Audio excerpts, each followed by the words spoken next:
BlockFi crypto customers fail in dispute over coin transfers. So a bankruptcy judge has ruled that transfers made as of November 10th, 2021 by the cryptocurrency firm BlockFi are void. Therefore, the customers who attempted to retrieve almost $300 million in crypto following the freezing of transfers last year are not entitled to the digital assets. As tweeted out by Bitcoin Magazine, judge rules that BlockFi users gave up legal rights to their Bitcoin by using the platform, and all the $300 million of crypto deposits are now property of BlockFi. Take your Bitcoin off of exchanges, not your keys, not your crypto. Yet again, another example of this. And it goes back to that individual financial responsibility. With great power comes great responsibility, I always like to say, obviously quoting Spider-Man, when it comes to cryptocurrency and holding your own Bitcoin, holding your own crypto in general is paramount here. Look, when we look at something like the Bitcoin white paper and we determined that the goal of cryptocurrency from the very get-go was peer-to-peer transactions without a third party facilitating those transactions. We know that from a fundamental standpoint and from a principled standpoint, you shouldn't participate within centralized entities unless absolutely necessary. Examples of absolutely necessary are, of course, bridging yourself from a fiat system or the archaic fiat systems into cryptocurrency and back out. There's no other reason for that to be a form of storing your cryptocurrency. In fact, you should be getting it straight out into fiat or straight back into something you control. This brings up a lot of potential issues surrounding a lot of different coins, though, as we talk about it, because there are some coins that are not really even possible for you to hold in a decentralized manner. And until those are resolved for those particular coins, it makes it just a little bit less appealing to me. Examples of this would be utilizing something like ZIL Core, right?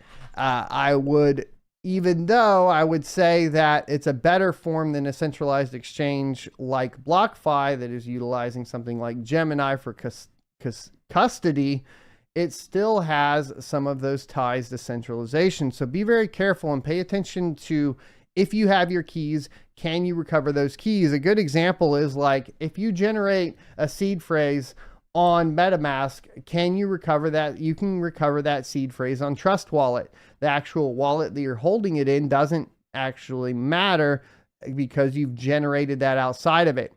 If you generate a key or a backup of a wallet that is required for you to basically recover that to that specific application, then you have less control over that cryptocurrency. All right. The company filed for bankruptcy in November of 2021 and plans to either sell or reorganize its business to repay creditors. Those who maintained their assets in interest-bearing accounts forfeited certain ownership rights, while those in custodial accounts did not. The judge concluded that BlockFi ceased all transfers on November 10th, 2021 at 8:15 p.m. After the freeze, some customers attempted to relocate their assets to safer custodial wallets and were informed via the company's app that the transfer was successful. Kaplan stated during a brief court hearing that these notices were incorrect and that the user interface did not accurately reflect the transactions. The issue of ownership of digital coins and other assets in crypto company bankruptcies has become a central question in recent years. In a similar case, the ruling was based on Celsius having control over the assets and could use them to generate interest or invest them as it saw fit, rather than the customers having direct ownership of the assets. The idea was highlighted in the Celsius case, where a federal judge ruled that about 600,000 customers of the company did not own the assets they deposited into their accounts due to the language in the user agreements. Similar disputes have arisen in other high-profile crypto bankruptcies, including those of Mt. Gox and CX. In both cases, customers claimed ownership of the digital assets they had deposited on the platforms, but court rulings have found that the bankrupt companies had control over the assets and therefore owned them. the lack of clear regulatory guidelines. You want to know what's even more effed up as I read that? Because the US government confiscated that Bitcoin from Mt. Gox and from all the hacks, and then is now selling it back onto the market. So it's like, basically, if you really want to get tinfoil hat, you have a strategy by the US government to confiscate or steal from its citizens and then profit off of it. It makes me so mad.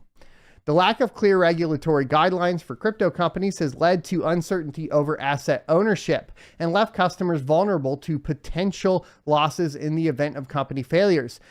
As the crypto industry grows and more companies emerge, regulators are under increasing pressure to establish clearer rules and protections for customers to avoid these types of disputes in the future. No. Let me be extremely clear with everyone. Regulation is not going to save you. It will save the dumb idiot that bought Shiba Inu on crypto.com and holds it there. It's not going to save you. It's not going to provide you financial stability and freedom. What does is controlling your own keys and realizing that getting out of any company that is participating within this centralized format in the old fiat system is the only way to protect yourself.